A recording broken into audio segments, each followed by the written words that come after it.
Next topic start करते हैं। Boring power of A company. Boring नहीं है, मतलब बोरिंग। हम सब लोगों को पता ही है कैपिटल किसी भी कंपनी की लाइफ ब्लड की तरह काम करती है। कोई भी कंपनी अगर स्टार्ट होगी तो पैसे के साथ स्टार्ट होती है। जब भी कंपनी स्टार्ट होगी तो वो पैसे जो हैं हमेशा कभी इंटरनल या फिर एक्सटर्नल सोर्सेज से ही पैसे इकट्ठे किए जाते हैं। तो उसमें से जब भी कोई कंपनी रजिस्टर्ड कंपनी होगी तो उनकी बोरिंग पावर जो है डिसाइड की जाती है। अगर तो कोई कंपनी रजिस्टर्ड कंपनी है, मीन्स हम ऐसे बोल सकते हैं भी कंपनी एक्ट में रजिस्टर्ड हुई है, जिन्होंने memorandum of association plus article of association बनाया हुआ है, तो उसमें बोरिंग पावर जो है जनरल मीटिंग में ही डिसाइड की जाती है भी किस डायरेक्टर के पास होंगी या फिर किसी मैनेजर के पास होंगी। अगर कोई रजिस्टर्ड कंपनी नहीं होती तो उनको ज़रूरत ही नहीं होती। उनमें तो जिस तरह से मर्जी आप अनऑथराइज बोरिंग भी कर सकते हैं, जहाँ मर्जी से पैसा लेके आए उसका कोई जिम्मेवारी नहीं होती है। तो मीन्स जो पर्सन बिजनेस स्टार्ट करके बैठे होते हैं वही पर्सन पैसा उसमें लेके आते हैं। लेकिन जब भी कंपनी कोई रजिस्टर्ड कंपनी होगी तो उसमें डिसाइड करना ज़रूरी होता है कि किस बंदे के नाम से पैसा ही कंपनी में आएगा और कौन बंदा इस चीज़ के लिए जिम्मेवारी लेगा, किस तरह से पैसे वापस किए जाएंगे। ये आता है बोरिंग पावर कंपनी में डिसाइड। सबसे पहले बात करते हैं एक्सटेंट ऑफ बोरिंग। अगर बोरिंग पावर्स की बात करें तो दो प्रकार के बिजनेस देखे जाएंगे। एक कंपनी का ट्रेडिंग कंपनीज होंगी, एक होंगी नॉन ट्रेडिंग कंपनीज। जो ट्रेडिंग कंपनीज होती हैं वो बोरिंग पावर से बिल्कुल बाहर ही होती हैं, उनका कोई रजिस्ट्रेशन होता ही नहीं। ट्रेडिंग बिजनेस का मतलब क्या होता है, बाहर से पैसे लेके बाहर से सामान लेके आना, उसको अपने पास रखना, उसके बाद उसको सेल कर देना। क्योंकि मैन्युफैक्चरिंग नहीं होती है, वो ट्रेडिंग बिजनेस होते हैं। ट्रेडिंग बिजनेस में किसी भी प्रकार की पावर्स की जरूरत होती नहीं है, पावर इसमें बाहर होती हैं। इसमें मेमोरेंडम क्योंकि हम लोग बनाते ही नहीं है। ट्रेडिंग बिजनेस में मोस्टली मेमोरेंडम ऑफ एसोसिएशन होते नहीं। नॉन ट्रेडिंग बिजनेस जिसको हम मैन्युफैक्चरिंग बिजनेस बोलेंगे, जिसकी रजिस्ट्रेशन भी होती है, उसमें कुछ मैन्युफैक्चर भी होते हैं। इस तरह की कंपनी में डायरेक्टर पर्सन होते हैं। तो इसमें ज़रूरी होता है कि बोरिंग पावर को डिसाइड करना कि कौन सा पर्सन रिस्पॉन्सिबल होगा for the borrowing of the company. Mean company कहाँ से पैसे इकट्ठा करके इंटरनल बेस पे या फिर एक्सटर्नल बेस पे, वो बंदा डिसाइड खुद ही किया जाए। देखिए यहाँ लिखा भी है borrowing power under the company act 2013 के अकॉर्डिंग। सबसे पहले तो board of director of company shall exercise the given powers. Company में ये पावर सिर्फ बोर्ड ऑफ डायरेक्टर्स को ही मिलती हैं। वो भी कंपनी की जनरल मीटिंग में ही डिसाइड किया जाता है कि कौन सा डायरेक्टर कंपनी में ऐसा पर्सन होगा जो जिम्मेवार पर्सन होगा, जो बंदा पैसे इकट्ठे करवाएगा कंपनी के लिए, क्योंकि बिजनेस उनको आगे बढ़ाना, तो पैसे कहाँ से इकट्ठे करवाएगा। दूसरा, to sell, lease, otherwise dispose of the whole substantially whole of undertaking the company where company owns more than undertaking the whole of substantially whole and कोई भी कंपनी ऐसी सिंगल कंपनी काम कर रही है, किसी और कंपनी के साथ मिला के काम कर रही है, या फिर किसी और कंपनी के साथ मिलकर काम कर रही है। कई बार ऐसा किसी को हमने टेक ओवर कर लिया, किसी को अंडरटेकर में ले लिया, मर्जर में चले गए, अमलगामेशन में चले गए। इस तरह की कंपनी में बोरिंग पावर को डिसाइड करना ज़रूरी होता है। Invest otherwise in trust securities amount of compensation received as result of merger amalgamation. अगर आप किसी कंपनी में इन्वेस्टमेंट करना चाह रहे हैं या फिर किसी कंपनी की इन्वेस्टमेंट अपनी कंपनी में करवाना चाह रहे हैं, तो ये बोरिंग पावर में ही डिसाइड होते हैं। ये सारे काम जो है डायरेक्टर ही किसी कंपनी के करते हैं। Borrow money where to be money borrowed together with the money already borrowed copy will accept. Means company ने अगर पैसा कहीं से लेना है, जब पहले से कोई पैसा लिया गया था, उसकी लिमिट्स क्या होंगी, उस पर कितना हमें टैक्स पे करना है या फिर इंटरेस्ट पे करना है, अगर लोन लिए तो किस टाइम पे लोन वापस करने हैं। ये सारी जिम्मेवारी किसी एक पर्सन जो होती है डायरेक्टर की ही होती हैं। वो कंपनी की एनुअल जनरल मीटिंग में डिसाइड किया जाएगा कि किस बंदे के पास ये पावर्स जाएंगी। To remit give the time of repayment of any डेब्ट and due for a director. Director को ही टाइम देना पड़ता है कब पैसे वापस करने हैं, किस टाइम पे जाके वापस करने हैं। डायरेक्टर के पास ही जिम्मेवारी इसकी जानी है। ये बोरिंग पावर दो प्रकार की होती हैं, अथोराइज बोरिंग और एक आती है अनअथोराइज बोरिंग। सबसे पहले बात करते हैं अथोराइज बोरिंग क्या होती है। जब कंपनी की एनुअल जनरल मीटिंग डिसाइड किया जाएगा और किसी एक बंदे की जिम्मेवारी के अकॉर्डिंग काम चलता है, तो उसको हम बोलते हैं authorise boring. Mean single person responsible होता है, तो पर्सन डिसाइड करेगा भी कहाँ से पैसे लेके आना है, इंटरनल से या फिर एक्स्ट्रा। इंटरनल अगर सोर्सेज होंगे तो कंपनी प्रोस्पेक्ट बनाती है, समझिए, प्रोस्पेक्ट इशू करेगी। मीन कंपनी के शेयर होल्डर्स हैं और शेयर होल्डर से पैसा इकट्ठा करवाएगी, या फिर शेयर होल्डर को बोलेगी अपने जान पहचान वालों में से इन्वेस्टमेंट करवाओ, प्रोस्पेक्ट बना के पैसा इकट्ठा कर लेंगे। एक होती है एक्सटर्नल बोरिंग। एक्सटर्नल बोरिंग होगा किसी फाइनेंशियल इंस्टीट्यूशन से, किसी बैंक कंपनी से लोन वगैरह लेना, या किसी कंपनी में इन्वेस्टमेंट अपनी कंपनी में करवाना, तो इसको एक्सटर्नल बोरिंग हम लोग बोलते हैं। एक आती है अनअथोराइज बोरिंग। जब कंपनियों को किसी भी प्रकार की किसी पर्सन को अथॉरिटी नहीं होती है कि वो पैसा बाहर से लेके आ सके। कंपनी रजिस्टर्ड नहीं है, जैसे हम बोले कि ट्रेडिंग कंपनी है, वो रजिस्टर्ड नहीं है, उसमें अगर कोई कंपनी में पैसे कोई पर्सन लेके आ रहा है, वो अनअथोराइज होगा। मेमोरेंडम ऑफ एसोसिएशन उसको डिक्लेयर नहीं करता कि हाँ आप इस पर्सन को जिम्मेवारी देके बैठे हुए हैं। इस तरह की बोरिंग दो प्रकार की हो सकती है, unauthorise boring by the company जिसको बोलते हैं ultra virus, unauthorise boring power of the director, ये भी अल्ट्रा वायरस में। दो प्रकार की पावर्स होती हैं, डायरेक्टर की पावर के अकॉर्डिंग भी पैसा लिया जा सकता है, कंपनी अपनी पावर से भी पैसा मार्केट से इकट्ठा करवाना चाहे तो करवा सकती है। ये अनऑथोराइज होंगी जब कोई कंपनी रजिस्टर्ड में नहीं आती है। Borrowing power ultra vires the companies, borrowing power ultra vires means जब कंपनी की अपनी पावर्स होती है, मीन्स कंपनी का नेम एंड फेम चल रहा है और कंपनी रजिस्टर्ड भी नहीं है, अगर उसमें पैसा इकट्ठा कहीं से और कंपनी बाहर से लोगों के पैसे इकट्ठे करवा भी रही है तो उनकी अपनी पावर्स होती है। वो कब निकलती हैं, जब कंपनी का अपना नेम एंड फेम मार्केट में बना होता है। अदरवाइज दूसरा आता है कि boring ultra vires director, intra virus of company भी बोल सकते हैं, जो कंपनी के डायरेक्टर्स होते हैं। मान लीजिए कोई बंदा सिंगल पर्सन बिजनेस चला रहा है या फिर पार्टनर चला रहे हैं, किसी पर्सन का तो नेम एंड फेम चल रहा होगा, अगर उसको पैसे की जरूरत पड़ती है, कभी किसी बैंक से लोन ले लेता है या कहीं से भी पैसे ले लेता है, तो उसकी अपनी पावर्स होती हैं, उसको हम इंट्रा वायरस भी बोलते हैं। Money lenders rights against the company, जो भी पर्सन कंपनी को लोन पे पैसे देंगे या कंपनी में इन्वेस्टमेंट करेंगे या कंपनी के शेयर खरीदेंगे, जो अनऑथोराइज बोरिंग वाले पर्सन होते हैं, जिनकी कोई अथॉरिटी नहीं है, मीन्स कंपनी की कोई जिम्मेवारी होती नहीं, जिसमें मेमोरेंडम नहीं बोलता कि आप लोग पैसे मार्केट से इकट्ठे कीजिए, अगर होगा तो उसमें जिस पर्सन ने पैसा लगाया तो उसके क्या क्या राइट्स हो सकते हैं। सबसे पहले उन्होंने लिखा कि इंजंक्शन, वो बंदा जाए तो कोर्ट में जा सकता है। अगर मान लीजिए किसी पर्सन ने किसी कंपनी को पैसे दे दिए, वो अनऑथोराइज बोरिंग है, अगर उसको लगता है कि उसने अपने पैसे वापस लेने हैं, कंपनी ने अभी यूज़ नहीं किए, तो वो कोर्ट में केस लगा के अपने पैसे वापस ले सकता है। पहला पॉइंट तो ये आता है जिसको इंजेक्शन बोलते हैं, मीन्स वो बंदे को इंजेक्शन लगा सकता है और जल्दी से बंदा ठीक होकर पैसे वापस भी कर देगा। दूसरा हम बोल सकते हैं सबोर्गेशन। सबोर्गेशन का मतलब ये है अगर बंदे ने पैसे कंपनी में दिए और कंपनी ने वो पैसे किसी एसेट में लगा दिए हैं, जिस बंदे ने पैसे दिए हैं तो वो चाहे तो कंपनी की वो एसेट भी अपने पास लेके आ सकता है, या फिर उस कंपनी के एसेट को बोल सकता है कि ये मेरी एसेट है, मैं इस पे जो काम करूँगा, जो इसका जो बेनिफिट होगा मैं यूज़ करूँगा। इसको सबोर्गेशन का पॉइंट भी हम बोलते हैं कि जिस बंदे ने पैसा दिया उसका राइट है, अगर कंपनी अथोराइज नहीं है तो क्योंकि उसको कोई सिक्योरिटी नहीं होती कि पैसा मिलेगा या नहीं मिलेगा, तो वो एसेट को भी रिकवर कर सकता है। थर्ड है आइडेंटिफिकेशन एंड ट्रेसिंग। अगर कंपनी का पैसा किसी बैंक में है या किसी बैंक में कहीं कंपनी ने और पैसा लगा के रखा हुआ, तो कंपनी के पैसे को अपने पैसे को ट्रेस भी कर सकता है भी एक्चुअल में कंपनी ने मेरा पैसा कहाँ पे लगाया हुआ है, मुझे मेरा पैसा मिलेगा या नहीं मिलेगा, उसकी प्रॉपर मेरे पास रिपोर्ट होनी चाहिए, ना कि मैं रिकॉर्ड भी अपने पास रख सकूँ। फोर्थ आगे पॉइंट इन्होंने आपके पास दिया रिकवरी एंड डैमेजेस।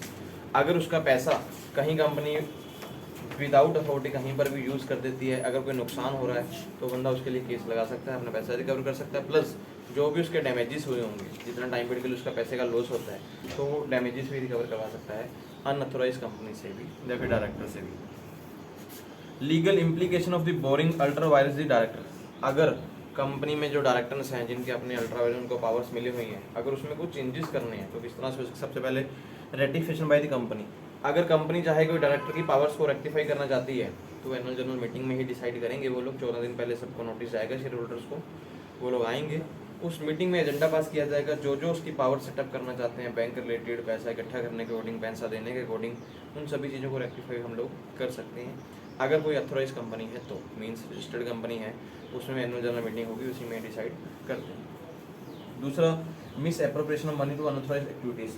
कई बार डायरेक्टर पर्सन अनऑथोराइज एक्टिविटीज़ में पैसा लगाते हैं, मिस एप्रोप्रिएट करते हैं, मीन्स कंपनी को दिखाते कुछ और हैं, करते एक्चुअली कुछ और हैं, तो वहाँ पर भी हम लोग जो है लीगल बेस पे काम कर सकते हैं। अगर कोई अथोराइज कंपनी है तो, अदरवाइज अथोराइज कैपिटल आपकी नहीं है, कंपनी रजिस्टर्ड नहीं है, तो वहाँ पर कंपनी फिर डिसाइड खुद ही करेगी कि डायरेक्टर के साथ हम लोग क्या करना है, उसमें उनको जुर्माने वगैरह भी लग सकते हैं। ये था आपका टॉपिक, बहुत छोटा सा जो हुआ खत्म।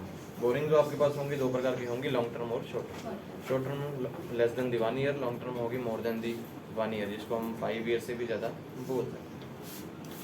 किसी को लगता हो कोई पॉइंट इसमें पूछने वाला है तो वो पूछ सकते। नेक्स्ट टॉपिक हमारे पास है चार्जेस। सबसे पहले बात करते हैं, कोई भी बड़ी कंपनी हो चाहे छोटी कंपनी हो, जब भी वो कोई कंपनी कहीं किसी भी जगह पे अपनी एसेट को इन्वेस्ट करेगी या फिर किसी को अपना पैसा देगी या फिर किसी से पैसा लेगी, वहाँ पे चार्जेस की बात हमेशा ही होती है। चार्जेस होते हैं भी जो भी हमारे ऊपर जो इंटरेस्ट लगता है या किसी से हम लोग इंटरेस्ट लेते हैं अपनी एसेट के अकॉर्डिंग, उसको चार्जेस बोलते हैं। इन लिखा है what is the charges. The term charges refer to the transfer of interest in the assets of the company for the purpose of securing the repayment of the loan.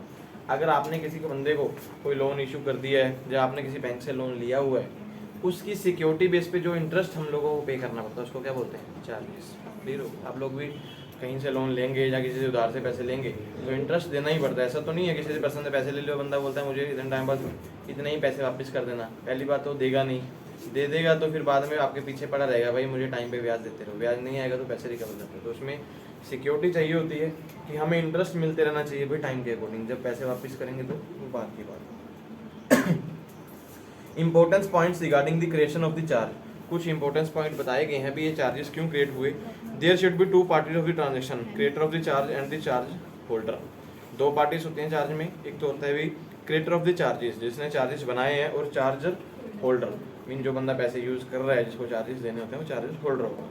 Subject matter of the charge इन्होंने देखा कि which मेरी current और future assets other prosperities of the borrower, जिस बंदे ने हमारे पास जो एसेट्स पैसे लिए हैं या फिर जिसने हमसे लोन लिया हुआ है उसको सिक्योरिटी बेस में रख सकें, उसकी जो फ्यूचर में एसेट्स होंगे जिसको हम रिकवर कर सकें, इस बेस पे भी चार्जेस बनाए जाते हैं। आपसे इंटरेस्ट भी लिया जाएगा, जो आपके पास प्रॉपर्टीज़ हैं उनको भी रिकवर किया जाता है चार्जेस में। कई बार ऐसा होता है कि आपने लोन ले लिया जैसे बैंक से, इंटरेस्ट तो आप पे कर रहे हैं, ईएमआई पे कर रहे हैं, उसमें ईएमआई कम होती है, हर ईएमआई में इंटरेस्ट सबसे ज़्यादा होता है। मान लीजिए आपने 10 लाख लोन ले लिया जिसकी किस्त आपकी 10,000 रुपये जा रही है, तो 10,000 में भी 3 या 4,000 रुपये आपका ईएमआई होता है, बाकी 6,000 तो इंटरेस्ट ही होता है। धीरे धीरे इंटरेस्ट कम होता चला जाता है जैसे आप लगातार आगे चलते चले जाएंगे।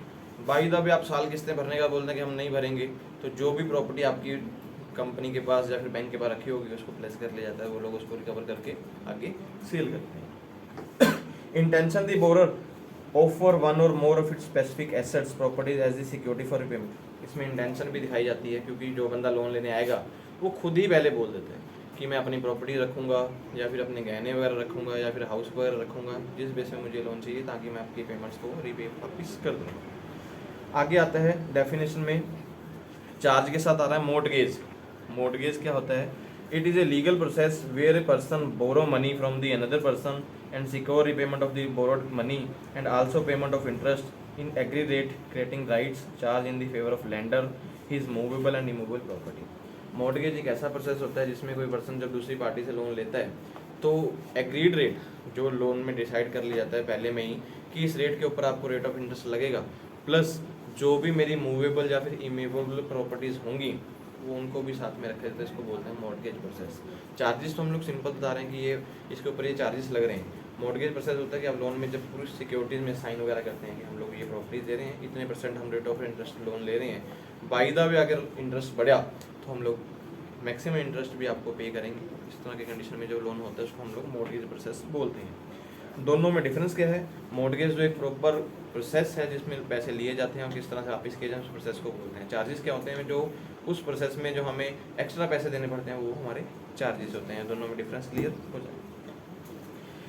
फिर आते हैं टाइप्स ऑफ चार्जेस। चार्जेस कितने प्रकार के होंगे? सबसे पहले फिक्स चार्जेस, जिसमें फिक्स रेट है कि फ्यूचर में रेट बढ़े इंटरेस्ट का कम हो, लेकिन आपको फिक्स इतने % रेट ऑफ इंटरेस्ट देना है। जैसे आप लोग किसी भी बंदे से मान लीजिए अपनी फैमिली मेम्बर से या फिर किसी बाहर से जान पहचान वाले पर्सन से लोन ले लेते हैं, एग्जांपल एडवांस में पैसे ले लिए, वो बंदा बोलता है कि मैं 5% इंटरेस्ट पे दूंगा। मार्केट में चाहे 2% चल रहा है, आप 5% पे लेके बैठे तो फिक्स है, आपको 5% देना ही पड़ेगा, तो उसको बोलते हैं फिक्स रेट ऑफ इंटरेस्ट। एक आता है फ्लोटिंग चार्जेस। फ्लोटिंग चार्जेस होते हैं एज पर दी मार्केट रेट। कभी भी जैसे बैंक से लोन लेंगे, किसी फाइनेंशियल इंस्टीट्यूशन से लोन लेंगे, उसमें फ्लोटिंग रेट होते हैं। आज आप लोन ले रहे हैं जिसमें रेट ऑफ इंटरेस्ट गवर्नमेंट ने बोला कि 6% है, कल को गवर्नमेंट रेपो रेट या रिवर्स रेपो रेट कुछ भी कम बढ़ती करती है तो उसका इंटरेस्ट के ऊपर फर्क पड़ता है।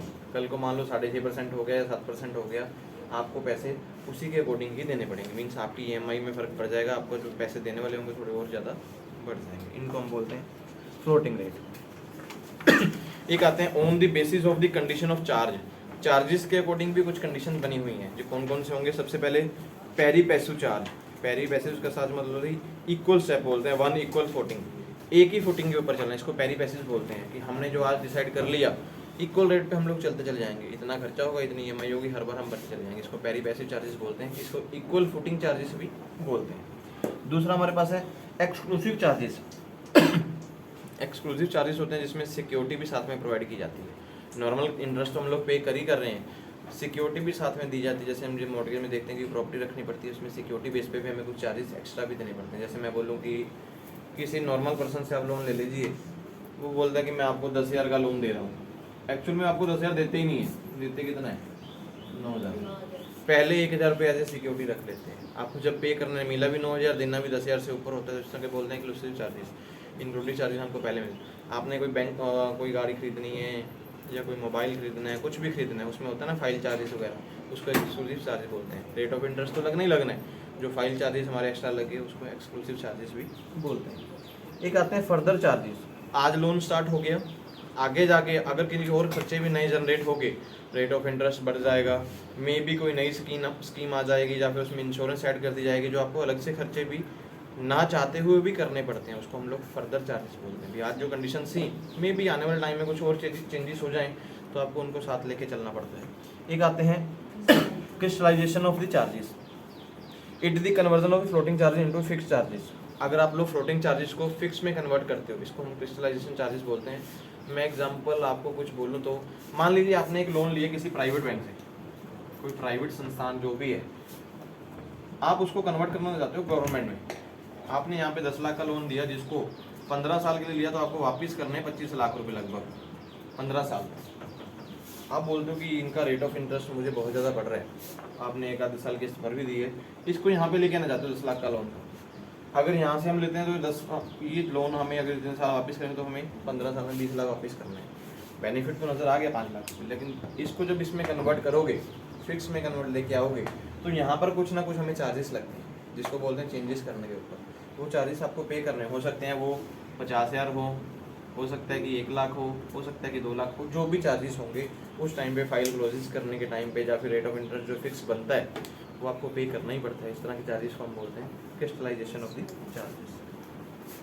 Difference between fixed and floating charges, दोनों में डिफरेंस बहुत सिंपल है।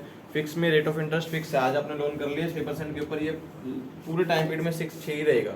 फ्लोटिंग एज पर दी मार्केट 6 का 6.25 भी हो सकता है, 6.30 भी हो सकता है कि 5.5% भी हो जाए। अगर गवर्नमेंट छूट दे रही है तो आपका रेट ऑफ इंटरेस्ट कम भी हो सकता है। ये मार्केट के अकॉर्डिंग ही चलेंगे, जैसे जैसे मार्केट आगे बढ़ेगी हम लोग वैसे उनके साथ ही आगे बढ़ना पड़ेगा। फिर आता है रजिस्ट्रेशन ऑफ द चार्जेस। जो भी कंपनीज इस तरह का काम करती हैं, मींस बहुत सारी कंपनी आज के टाइम में हम लोग देखते हैं मार्केट में जो पैसे उधार में देने का काम करती हैं, या फिर जो बैंक हो गए, या फिर ये फाइनेंशियल इंस्टीट्यूशन जो रजिस्टर्ड होती हैं, या फाइनेंसर होते हैं, इनको रजिस्ट्रेशन करवानी पड़ती है और इसमें चार्जेस की भी रजिस्ट्रेशन होती है कि हम इतने % पे मार्केट में पैसे देंगे, तो वो रजिस्ट्रेशन करवानी ज़रूरी होगी। कोई भी कंपनी जो इस तरह का काम कर रही है, एज पर दी कंपनी एक्ट 2013 के अकॉर्डिंग, जो भी रजिस्टर्ड कंपनीज होंगी, अगर वो रजिस्टर्ड करवा के बैठे तो उनको अपने चार्जेस भी रजिस्टर्ड करवाने होते हैं। उसके लिए कोई charges form number 1, charges form number 9, इसके अकॉर्डिंग कुछ सर्टिफाइड इंस्ट्रूमेंट्स होते हैं जो फार्म भर के उनको देने पड़ते हैं, जिसमें उनकी रजिस्ट्रेशन हो जाती है कि इतना रेट ऑफ इंटरेस्ट वो मार्केट से चार्ज कर सकते हैं। ऐसा नहीं है कोई रजिस्टर्ड पर्सन है, बैंक बोल रहे हैं कि मार्केट में रेट 6% चल रहा है, अगर बैंक बोल रहा है नहीं कि मैं तो 12% में दूंगा, कभी भी नहीं कर सकता। आप बैंक का लाइसेंस कैंसिल करा सकते हो, क्योंकि उसकी रजिस्ट्रेशन है, गवर्नमेंट के अकॉर्डिंग उनको काम करना पड़ेगा। अगर कोई अनरजिस्टर्ड पर्सन से ले रहे हो, मुझसे पैसे लोगे, मैं तो दूंगा नहीं, पहली बात तो पता है कि आप लोगों ने मोड़ने ही नहीं है तो भाई मैं अगर दे भी दूंगा तो फिक्स रेट मेरी अपनी जिम्मेवारी होगी, मैं जो मर्जी रेट लगा सकता हूँ, क्योंकि मैंने कौन सा रजिस्ट्रेशन किया है, मैंने आपको आपकी एक हेल्प कर दी कि आपको पैसे चाहिए, जब आपको नीड थी, आपको मुझे टाइम पे मुझे भी आपको पैसे चाहिए, तो उसमें कोई फिक्स नहीं होता, आपको जो मर्जी रेट लग सकता है। लेकिन कोई रजिस्टर्ड पर्सन को अपनी रजिस्ट्रेशन पहले से ही करवानी होती है, क्योंकि एज पर दी गवर्नमेंट रूल उनको चलना होता है। इन्होंने लिखा है कि जब भी कोई कंपनी रजिस्ट्रेशन करवाएगी, 2 तरीके से रजिस्ट्रेशन हो सकती है चार्जेस की। If the charges is created before the ordinance, कोई कंपनी रजिस्टर्ड हुई अभी नहीं हुई है, अगर उनको लगता है कि हाँ वो रजिस्ट्रेशन पहले ही करवाना चाहते हैं, ऑर्डिनेंस से पहले 300 दिन पहले ही करवा सकते हैं, मीन्स 1 साल पहले भी, लगभग 1 साल पहले भी रजिस्ट्रेशन करवा सकते हैं। बिजनेस स्टार्ट होने से पहले कि हमें अब ये काम करेंगे, इसमें ये काम करना है, अभी आपने स्टार्ट नहीं किया, उसको 300 दिन ले सकते हैं। अगर कोई कंपनी रजिस्टर्ड हो चुकी है तो विदिन 60 डेज उसको रजिस्ट्रेशन करवानी होती है चार्जेस की। 60 दिन के अंदर अंदर काम पहले रजिस्ट्रेशन का करवाना होगा, उसके बाद जाके अपना बिजनेस आगे स्टार्ट करेंगे। पॉइंट क्लियर हो गया। रजिस्ट्रेशन नहीं हुई तो 300 दिन है, 300 दिन में जब मर्जी पहले करवा सकते हो आप, ये नहीं है कि 1 साल पहले लगभग कह सकते हैं, छुट्टियाँ निकालते हैं। तो अगर कोई कंपनी रजिस्टर्ड हो चुकी है तो विदिन 60 दिन में उसको रजिस्ट्रेशन करवाने के बाद रजिस्ट्रेशन चार्जेस जो बनते होंगे वो पे करने के लिए कंपनी को पे करके आप रजिस्टर के पास इन्फॉर्मेशन भेज सकते हो कि हमने इसकी रजिस्ट्रेशन करवा सकते हैं। अगर कुछ पर कंपनीज ऐसी होंगी जो डिले हो सकती हैं रजिस्ट्रेशन करवाने में, तो उनके चार्जेस जो होंगे वो एज़ पर द रूल्स जो रजिस्ट्रार जो बनाता होगा उसके अकॉर्डिंग उनको चार्जेस लगते हैं। Consequences of the non registration of the charges, ऐसे कुछ कौन सी लिखी हैं, कोई कंपनी ऐसी होती हैं जो चार्जेस को रजिस्टर्ड नहीं करवाती, तो कंपनीज एक्ट में उनको अनरजिस्टर्ड बना दिया जाता है, उनकी रजिस्ट्रेशन फेल हो जाती है, मे भी उनके बिजनेस के ऊपर इफेक्ट पड़ता है। कंपनी एक्ट में ये रूल बना हुआ है, कंपनीज अगर अपने चार्जेस को रजिस्टर नहीं करवा रही हैं, अगर कोई कंपनी ऐसे काम कर रही हैं पैसे बाहर देने के लिए, रजिस्ट्रेशन नहीं करवाई, तो उनकी कंपनी अनरजिस्टर्ड हो जाएगी। क्योंकि जब कोई कंपनी अनरजिस्टर्ड हो जाएगी या फिर गवर्नमेंट के रूल से बाहर हो जाती है, तो लोगों का जो फेथ होता है वो अपने आप ही खत्म हो जाता है, लोग भी अपने पैसे वापस लेना स्टार्ट कर देते हैं। Default to fine document from the for of companies between 1/4/2020 to 30/9/2020।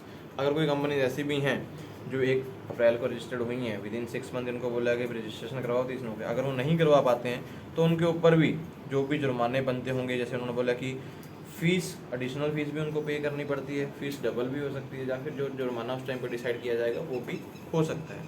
इन्होंने लिखा हुआ डिफॉल्ट ऑफ द स्कीम, कुछ मे बी पॉइंट लिखे हों। वैसे तो मेरे ख्याल जो आज के टाइम में जुर्माना शायद इन्होंने लिखा हुआ है 25,000 से लेकर 2 लाख रुपए तक का है, सज़ा भी लिखी है लगभग 2 साल के लिए, वो शायद मे भी यहाँ पे कहीं पॉइंट में आएगा भी आगे। जो जुर्माना है, अगर कोई बंदा डिफ़ॉल्ट होता है, नहीं करवाता, तो 25,000 तक का जुर्माना है, जिसको बढ़ा के 2 लाख तक का भी कर सकते हैं। प्लस में कैद भी हो सकती है बंदे को, अगर मान लो रजिस्ट्रेशन कंपनी करवा नहीं पाया वो, तो उसको कैद भी हो सकती है, मे भी उसके लाइसेंस भी साथ में कैंसिल होते हैं। रिलैक्सेशन, हाँ, अगर कोई कंपनीज मान लीजिए जिनकी रजिस्ट्रेशन करवाने में करवा रही हैं, अगर प्रोसेस में है, 6 महीने का टाइम तो है ही है, उनको आगे 120 दिन और भी मिल जाते हैं। बाय द वे कोई प्रॉब्लम आ गई फार्म में, या फार्म प्रॉपर भर के दी थी, रजिस्ट्रेशन नहीं हो पाई है, रजिस्ट्रार छुट्टी पे था, कुछ भी है, तो उनको 120 दिन आगे और भी मिल जाते हैं रजिस्ट्रेशन करवाने के लिए। बाकी तो फिक्स है कि उनको इतने टाइम में अपना काम कंप्लीट करवाना ही होता है। आगे इन्होंने फीस एप्लीकेबल भी दी है। अगर कोई नॉर्मल कंपनी रजिस्टर्ड होने जा रही है जिसकी शेयर कैपिटल 1 लाख रुपये से कम है, तो 200 रुपये फीस है। जिस कंपनी की कैपिटल 1 लाख से 5 लाख तक की है तो उनकी फ़ीस 300 रुपये है। 5 से 25 लाख तक है तो 400 रुपये, 25 लाख से 1 करोड़ तक है तो 500 रुपये, 1 करोड़ से ज़्यादा की कैपिटल है तो 600 रुपये उनको फीस देनी होती है। ये हर बार उनको देनी होती है। इंडियन कंपनी हैविंग, जिस कंपनी के पास इंडियन कंपनी है उनके पास नॉट हैविंग शेयर कैपिटल, तो उनकी फ़ीस 200 रुपये है। अगर कोई फॉरेन कंपनी है जिसकी शेयर कैपिटल नहीं है तो उसको 600 रुपये अपने रजिस्ट्रेशन में देनी पड़ती है। ये मॉडिफिकेशन ऑफ चार्जेस टाइम के अकॉर्डिंग चलते चले जाते हैं। मीन जैसे जैसे टाइम बढ़ेगा, नई गवर्नमेंट आएगी तो अपने हिसाब से चार्जेस कभी कम भी कर सकती है, कभी बढ़ा भी सकती है। आगे लास्ट में आपके पास आया कि पनिशमेंट ऑफ द कॉन्ट्रावेंशन। अगर कोई कंपनी पनिशमेंट में जाती है तो इन्होंने लिखा भी है, तो इन्होंने चेंज कर दिया। अभी जुर्माना, अभी जो नया एक्ट बना है ना, इसमें लिखा है if a company contravenes regarding the charges it shall be punishable after the fine. अगर कोई कंपनी चार्जेस में चेंजेस करती है, मैंने बोला कि 6% फिक्स है, फिर भी एक्स्ट्रा हायर कर रही है, तो जुर्माना 1 लाख मैक्सिमम 10 लाख तक का भी जुर्माना हो सकता है। एवरी ऑफिसर, जो ऑफिसर उस कंपनी में रजिस्टर्ड होगा, जो माना जाता है कि इस बंदे की जिम्मेवारी थी ये काम करवाने के लिए, अगर वो बंदा डिफ़ॉल्ट हो जाता है तो उस ऑफिसर के ऊपर भी मिनिमम जुर्माना 25,000 का, मैक्सिमम जुर्माना 1 लाख का भी है। हो सकता है उसको सज़ा भी हो, या फिर दोनों चीज़ें साथ में हो सकती है। रिसेंटली परसुएंट द एक recommendation of the from company law committee, अभी रिसेंटली इन्होंने बोला कि ये जो पावर्स हैं improve the easing of doing business, आज के टाइम में कहते हैं लगातार इसको चेंजेस कर रहे हैं। मैंने शायद कल की क्लास में बोला था कि आज के टाइम में गवर्नमेंट ये डिसाइड कर रही है कि हम लोग ये सज़ा वाला सिस्टम ख़त्म करेंगे, जुर्माने बढ़ा दिए जाएंगे। जो बंदा फेल होगा, जुर्माना ज़्यादा पे करेगा, तो उसको लगेगा कि काम टाइम पे कंप्लीट करना ही ठीक है, क्योंकि जुर्माना हमारी लिमिट से भी बाहर हो रहा है। जब जुर्माना एक्स्ट्रा हो जाएगा तो सब लोग भी काम करना स्टार्ट करते हैं। मैं तो ये भी बोलता हूँ कि ये बंदे जो हेलमेट नहीं डालते, लाइसेंस नहीं बनवाते, 1 लाख रुपये जुर्माना कर दो, या तो गाड़ी नहीं खरीदेंगे, नहीं तो फिर हेलमेट डाल के चला करेंगे, क्योंकि भाई एक बार चलान हो गया 1 लाख रुपये भरना पड़ेगा। अब अपना पैनल स्टार्ट कर देगा, ऐसा होना चाहिए ना। आजकल 500 नहीं तो पुलिस वाले को फ़ोन पे बात करवाते हैं, 100 रुपये दे के निकलते बंदे हैं।